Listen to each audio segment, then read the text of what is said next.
네, 안녕하십니까. 네, 또 오늘 PD와 함께 또 오늘 결전을 또 가나전을 분석을 해보겠습니다. 오케이. 자, 우선 오늘 밤에 우리와 결전을 벌일 가나 팀은 어떤 팀인지 좀 소개를 해주시죠. 네. 예, 일단 가나는 지금 피파 랭킹 61위로 이번 대회 최하위입니다. 이제 개최국인 카타르조차도 50위인데 더 미칩니다. 우리나라는 이제 28위고요. 월드컵은 지금까지 이번이 4회 출전했습니다. 2006년도에 첫 출전을 해가지고 10년도, 14년도 3회 연속 출전했다가 18년도에 떨어지고 이번에 다시 출전을 했습니다. 특히 2010년도가 이제 8강을 지치면서 최고의 성적을 거뒀는데 재밌는 것은 2010년도에 우리가 우루과이와 16강전에서 지지 않았습니까? 그 우루과이 8강전 상대가 바로 가나였습니다. 그 가나에서 그 수아레스가 경기 중 막판에 이제 핸드볼 파울로 이제 퇴장당해가지고 페널티킥을 가나가 얻었었는데 실축하는 바람에 끝내 페널티킥까지 가가지고 승부차기 가가지고 이제 떨어져서 8강이 최고의 성적입니다. 일단 최근 전적은 지금 최근 10경기가 포르투갈전까지 포함해서 3승 3무 4패입니다. 그 10경기를 따로 뽑은 이유가 뭐냐면은 올해 1월 오토 아도 감독이 이제 부임해가지고 지금 포르투갈전까지가 딱 10경기를 치렀습니다. 아도 감독이 올해 이제 새로 선임이 됐구만요. 네, 올 초에 그 좀 부진한 뭐 18년도 러시아 월드컵에도 떨어지듯이 좀 부진해가지고 결국 감독을 교체하면서 아도 감독. 예. 네, 그렇습니다.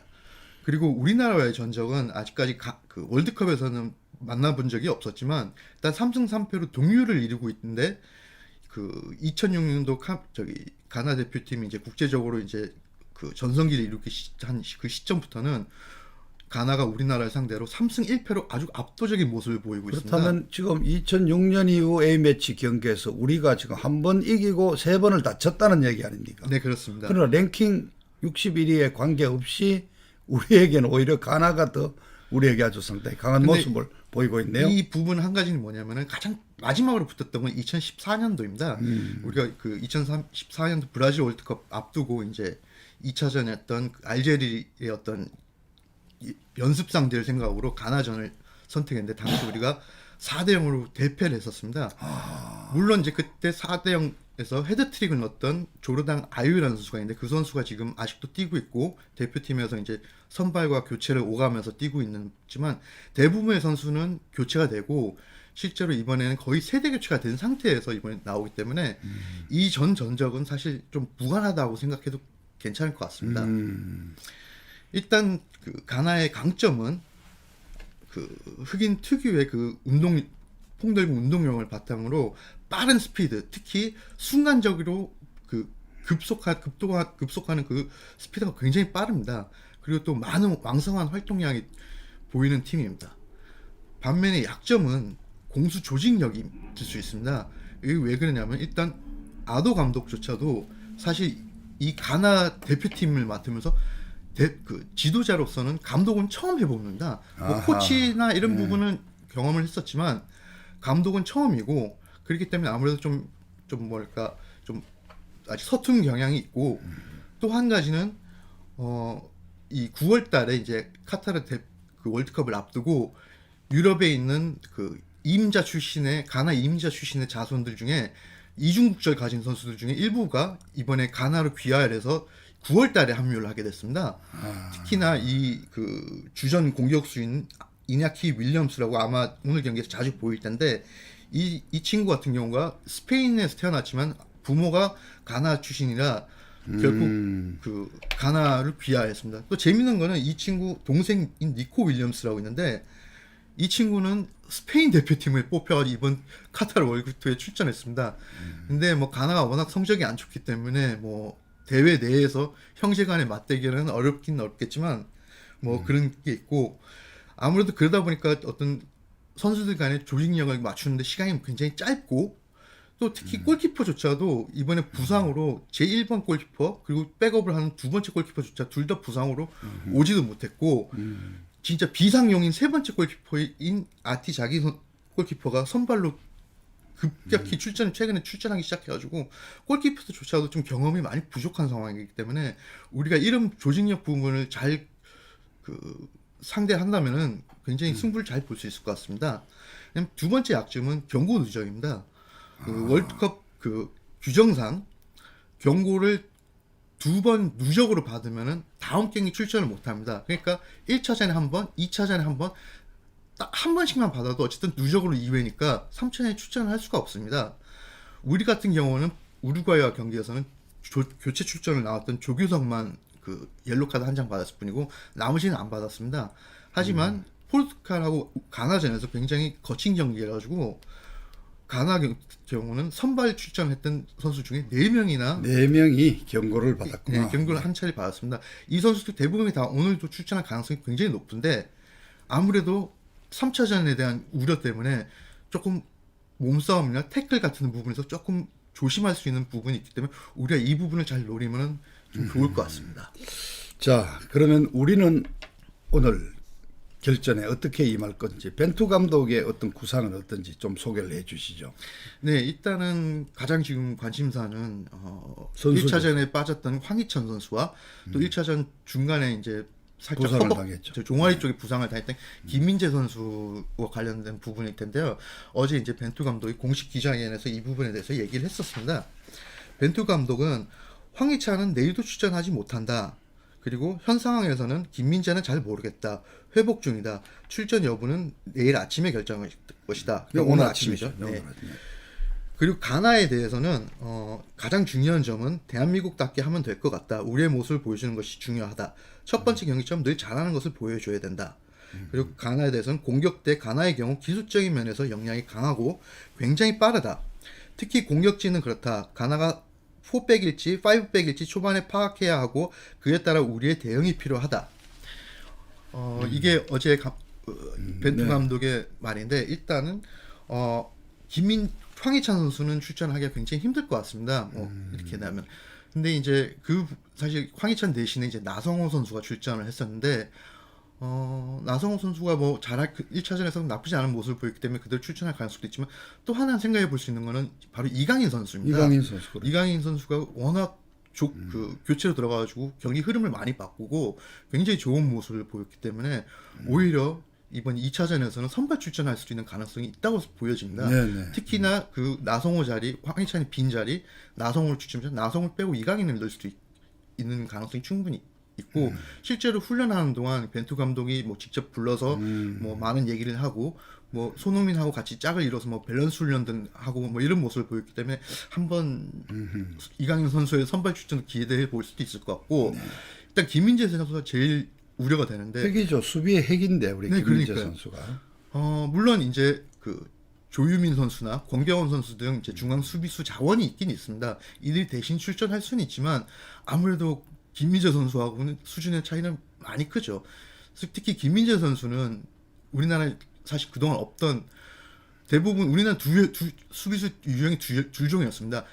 체격이 좀 약하거나 힘싸움은 조금 약하더라도 스피드가 빠른 수비수 아니면은 힘싸움은 좋지만 좀 순발력이 느린 선수 이런 수비수였는데 김민재 선수 둘 다 잘하는 둘 다 좋은 선수입니다. 스피드와 또 체력을 힘도 다 있습니다. 갖추고 있구나. 물론 이제 한 가지 더 좋은 건 이제 좋은 패스와 어떤 우리나라 대표적인 그 빌드업을 시작한 시작점인데 물론 이 부분은 수비형 미들필더인 정우영 선수가 대신해서 좀 더 뒤로 빠지면서 빌드업을 시작하면 되는 부분이 있긴 있지만 일단 김민재 선수의 수비 부분은 만약 출전 못한다면 그 부분은 굉장히 클 수밖에 없죠. 김민재 선수가 아마 키가 190인가 그렇죠? 그러면서도 스피드가 있는 굉장히 수비수다. 자, 그리고 가나 감독과 이 손흥민 선수. 그 전에 한 가지 그 전에 네, 아까 맞습니다. 3백, 뭐 4백, 네. 5백 그랬는데. 벤투 감독이 이제 3백이 나올지, 그러니까 5백이 나올지, 4백이 나올지 얘기했는데 그게 왜 그러냐면 포르투갈 전에서 그 가나가 5백으로 그 수비수 뒤에 5명을 두는 그러니까 수비수가 5명을 세웠다 네, 이거죠. 수비수. 그렇게 해서 시작을 5백. 했었습니다. 지금 이 모습처럼 보시다시피 우리나라에서는 주로 이제 3백이라고 합니다. 외국에서는 5백이라고 하지만 이 3백이라고 하는 이유가 그 노란색의 중앙 수비 3명이 저렇게 일렬을 서서 수비를 하고 그거 핵심. 빨간색의 측면 수비수 2명까지 해서 이 5백이라고 합니다. 뭐 이래서 이제 그 대신에 이렇게 수비수가 한 명이 있으면은 그만큼 공격에 한 명이 비기 때문에 이런 거죠. 그 대신 수비는 강하죠. 그러니까 포르투갈전이 그러니까 가나 포르투갈이 워낙 강하기 때문에 그동안 4백을 하다가 이 경기에 맞춰서 3백을 한번 시도를 했습니다. 근데 나쁘지 않은 경기 결과를 보여줬기 때문에 또 3백을 그대로 유지할 가능성도 있습니다. 근데 4백도 할 수도 있습니다. 근데 4백은 사실 이런 유형입니다. 수비수 한 명 빠지면서 중앙 수비수가 2명이고 측면 수비수가 2명인데 아무래도 선수 한 명 빠지는 만큼 그 수비할 수 있는 폭이 조금 좁아지는 건 있습니다. 자, 이거에 따라서 이제 바뀌었습니다. 또 한 가지는 뭐 가나가 이런 모습을 보이지는 없지만 최근의 축구 전술 중에 하나가 지금 이 파란색의 수비형 미드필더가 이 4백일 경우 이 두 중앙 수비수 사이로 내려와서 그 일시적으로 3백도 하는 형태도 있습니다. 그러니까 전술적으로 이제 유연성을 파란 보여주는데 원으로 표시한 미들필드가 수비에도 자주 가담을 해서 3백을 만들기도 한다. 네, 할 수도 있습니다. 근데 뭐 그동안 그건 최근에 나온 전술이고 그렇기 때문에 가나가 과연 그렇게까지 전술적으로 할 수 있을지는 좀 의문스럽습니다. 네. 자, 지금 뭐 채팅방에도 보면은 여러분들이 또 축구에 또 조예가 있는 분들이 많아요. 4백, 5백 얘기가 많이 나오고 계시네.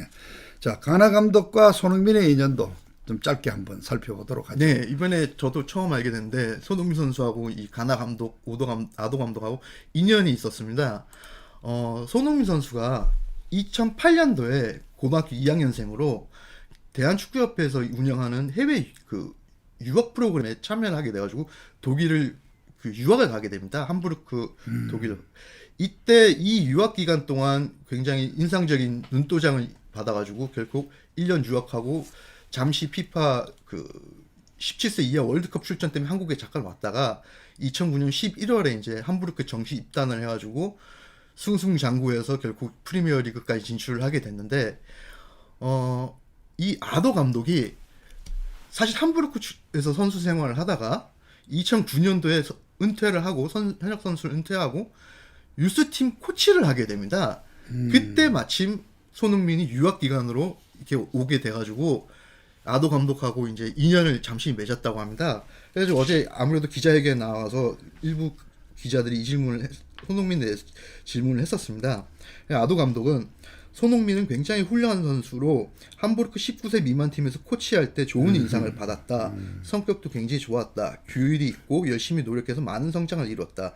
모든 걸 예측할 수는 없지만 그때 손흥민의 미래를 봤고 주전으로 나가야 된다는 제안도 했었다. 지금까지 훌륭한 커리어를 쌓아왔다. 계속 잘하길 바라지만 내일은 예외였으면 한다. 내일 뛰길 바란다. 팀 전체적으로 한국 공격수들을 맡길 것이다. 자, 독일 함부르크 팀의 19세 미만 팀에 소속됐을 때 바로 스승으로서 모셨다. 네, 그때 잠시 인연을 맺었던 감독. 자, 그리고 이제 마지막으로 오늘 이 가나전 어떻게 우리가 관전을 해야 되는가? 우리 팀이 또 승리를 하려면 어떤 전술로 나가야 될지 또 한번 분석을 해보시죠. 네, 화면으로 이게 좀 보겠습니다.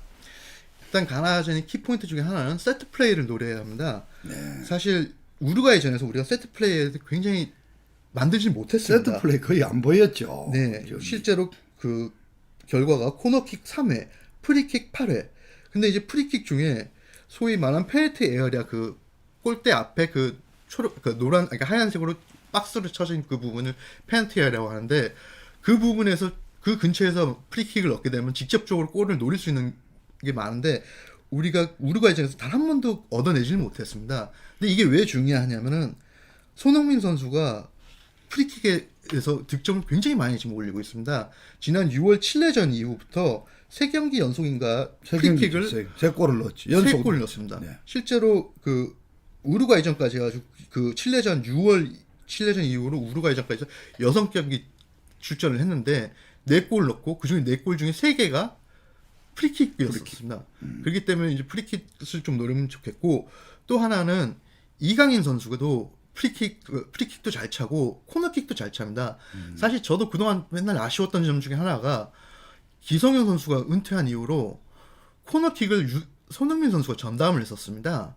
그렇죠. 그러다 보니까 손흥민이 코너킥을 올리고 그 골대 앞에서는 손흥민이 없어가지고 사실 득점을 올리는 가능성이 좀 많이 줄어드는 편이었습니다. 근데 만약 이강인 선수가 출전하게 되면은 이강인 선수가 그 코너킥을 차게 되고 반대로 손흥민 선수가 이번에 공격에 가담해서 아마 득점할 수 있는 찬스도 굉장히 높아질 수 있을 거라고 저는 봅니다. 또 그 이강인의 아주 또 새로운 또 하나 중요한 활용법 한 가지네, 예, 그죠? 그렇게 나올 수 있습니다. 그렇게 하면은 손흥민이가 공격에 가담할 수 있다. 네, 그렇습니다.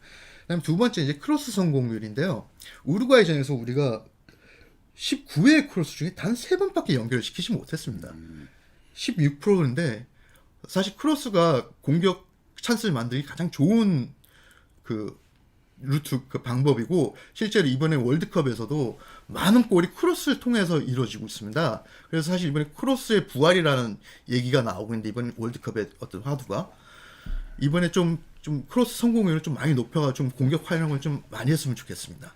물론 한 가지는 이제 우루과이전에서 우루과이 수비수들이 대부분 공중력이 좋았던 선수들입니다. 특히 크로스는 채공 시간이 있기 때문에 위치인 선제나 이런 부분에서 좀 유리한 점이 있기 때문에 오히려 그 우루과이 노세한 선수들이 그런 부분에서 강점을 발휘하지만 땅으로 깔리는 낮은 크로스는 되게 약한 모습을 보였는데 실제로도 우리가 그 황의조가 홈런볼을 날리게 했지만 그때도 그렇죠. 사실 아주 땅으로 낮게 가는 크로스였죠. 그래서 오히려 그런 부분 때문에 사실 크로스 성공률이 좀 떨어진 것도 있을 수 있지만 어쨌든 가나지는 좀 높이면 좋겠고 세 번째가 이제 수비 실수와 후방에서의 어떤 패스 실수가 굉장히 중요합니다. 왜냐하면 이건 실제로 그 그림으로 보여드리겠습니다. 가나가 워낙 스피드가 빠르기 때문에 간단한 실수조차도 득점 찬스로 쉽게 연결을 시킬 수 있습니다. 이게 그 포르투갈전의 동점골인데 이 노란색 왼쪽에 있는 노란색 선수가 전방으로 이제 크로스를 올렸는데 이 빨간색 포르투갈 수비수 2명이 이 앞에 있는 파란색 선수에 집중하다 보니까 뒤에 있는 검은색 선수를 놓치게 됩니다, 사실. 네. 그게 때문에 이 크로스가 오히려 이 검은색 선수한테 향하게 되고 이 검은색을 놓쳤던 그 포르투갈 수비수는 아예 뒤에 보시다시피 뒤에 있습니다. 완전히 그리고 검은색 선수가 그냥 안정적으로 크로스를 받아가지고 중앙으로 쇄도하고 있던 공격수에게 그냥 가볍게 그 크로스 골을 많이 했고 오고 그냥 손쉽게 그냥 골을 넣습니다. 이처럼 우리가 후방에서 뭐 패스 실수하거나 수비 선수 뭐 태클하다 실수하게 되면은 이렇게 스피드가 빠지면 어떻게 대처하기 쉽지 않을 것 같습니다. 앞서도 얘기했지만은 이 가나 팀이 스피드가 아주 좋다고 그랬지 않습니까? 네, 그렇습니다. 그러니까 수비 실책이 하나만 나오면 그건 바로 골로 연결된다. 치명적인 우리가 상처가 될 수 있다. 네, 그래서 그렇기 때문에 실수는 줄여야 한다. 네, 많이 줄여야 하고 네 번째가 이제 조급함입니다.